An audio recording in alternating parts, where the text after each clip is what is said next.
Today we're going to rebuild this Suntour X-1. This video is also going to apply to the Suntour XC Expert, Comp, and the LTD. And the only tools you need are a pick, some pliers, 9mm wrench, some Allen keys, and a screwdriver.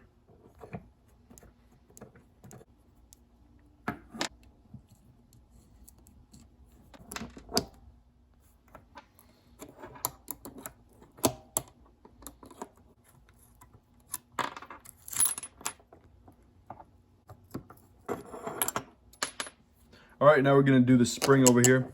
All you gotta do is just pull back this cage, unscrew that little pin right there, like so. Comes off like that, and let the cage spring out, pull up the parallelogram, it's gonna spring out, and then just kind of pull these two apart, and it should come right out. There we go, just kind of wiggle it, and it should pop right out. There you go. See, it has a little wedge thing over there. And grab your spring, pop that out as well. This has got a plastic seal right here too. There you go. All right, now it's time for the pinnacle. Just grab your clip. Go ahead and pop this clip off right here, like so. Now once you do that, you just pull this tab towards you. It should spring out, like so. Grab this thing. There's a little plastic seal right here too. Go ahead and pop that off. Got our spring, the bolt. And yeah, there you go. All right, so now we've got everything all nice and taken apart. Now it's time to clean. You want to use some kind of cleaner or degreaser. You can also use a brush, like a nylon brush, a brass brush, like so. But if you're using something harsher, like brake cleaner, for instance, you want to stay away from painted stuff, especially on the X1. It'll probably gonna take this paint off, and stay away from plastic stuff, because it could degrade it. So yeah, there you go. And in my case, I'm using this ultrasonic cleaner. All I'm using is water and dish soap.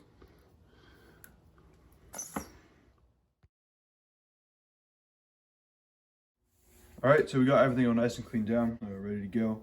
And remember, if you are using an ultrasonic cleaner, you don't want to leave the body in for too long because it could flake the paint if it's a black one.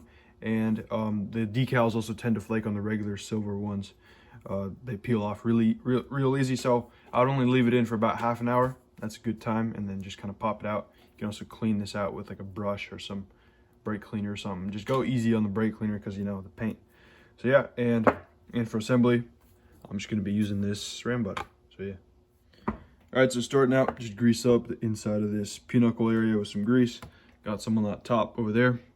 Also have this black washer. There's a tiny little thin metal washer in there. You want to grease up all around this thing as well, in between that washer and the plastic thing. Go ahead and slide it on. You want to put some grease on your bolt. Go ahead and slide that puppy in. Rotate it around like so, and grab your spring. Does not matter which side you put in first, they're both the same. Go ahead and kind of rotate it around and feel it pop in there. Like so. And you want to grab your plastic seal. Go ahead and slide that on as well. You want to grab your metal retaining pin. Find the little hole that meshes with the spring. Join those two together, like so. Make sure it goes all the way down, like that. And we grab your pliers. Grab this little tab right here. You want to twist it like so. You want to have that little tab go behind this other black tab over here. You grab your pliers, twist it, push it down. You want to keep it there. It's kind of hard because the spring is pretty tight and wants to push up. Then grab your clip, slide that on, and then just pop it all the way on. There you go. All right, so now time for the binnacle. Same thing, you just want to grease it up inside there, nice and good. You also want to grease up on this outside lip where it's kind of worn down, so the plastic seal slides nice and good. You just want to grease it up too.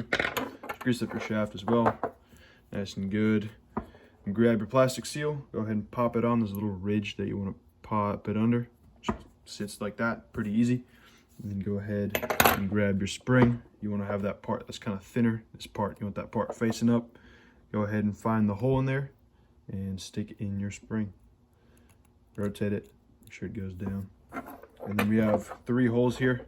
Only one of them is actually usable, as you can tell. That one right there.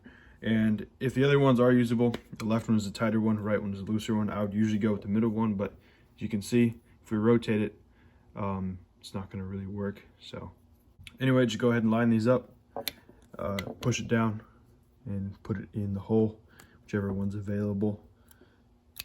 Slide it in, and then it's going to stop at one point. What you want to do, you want to rotate it clockwise a little bit first.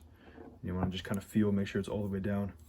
Keep pushing down, have a little bit of pressure as you're going, and then it's going to go down as you're turning it counterclockwise now. And then you want to pull up the parallelogram as you're turning it. Pull up the parallelogram, turn it all the way around right here. And once it's here, you want to grab your screwdriver and your pin and go ahead and screw it in.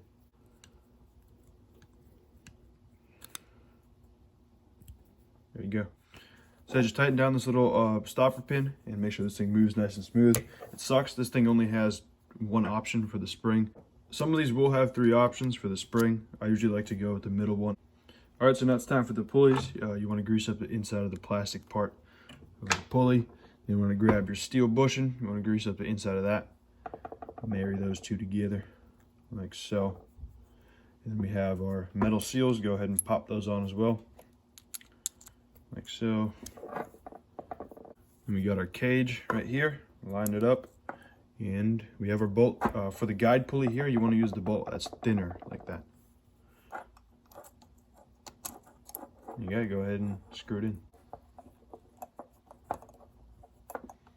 And yeah, same thing for the other pulley. You just want to tighten these down. Check that you got that fatter bolt on there. Make sure they spin nice and smooth. And we got our barrel adjuster. This is a little plastic thing right here. You want to slide that in, pop it in. I also like to put a little bit of saran butter on the barrel adjuster because these plastic things are really kind of grippy and make it kind of hard to move the barrel adjuster. So yeah, grease this thing up so it moves nice and smooth. See, it kind of was hitting the derailleur itself. I'm not sure how that happened. Anyway, time for the clamp bolt. You want to grab your nut and it's going to kind of fall into this little spot here. It's kind of hard to show, but you want to kind of pop it in here.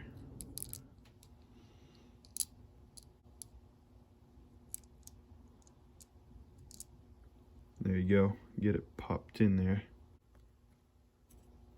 There you go. That's how you want it. And yeah, once you got it in there, you just want to hold it here. You don't want to flip it over. You kind of want to hold it with your finger while you screw this in because you don't want it to fall out because they're a pain in the ass to get back in. So yeah, put your little washer on, and you got your bolts, and yeah, go ahead and screw it in. There you go. And because we have the X-1, it's all painted black, so I just bought some rubbing compound, some turtle wax, some polish this thing up. Looks pretty clean. So yeah, I also lubed up all these pivot points, make it move nice and smooth. And you just greased up that spring right there. And yeah, there you go. Now you got yourself a fully rebuilt derailleur.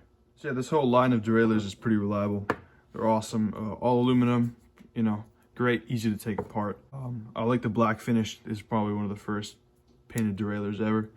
Comes out pretty nice if you shine it up. So yeah, hope you found this video useful in some kind of way. And I'll see you guys. Bye.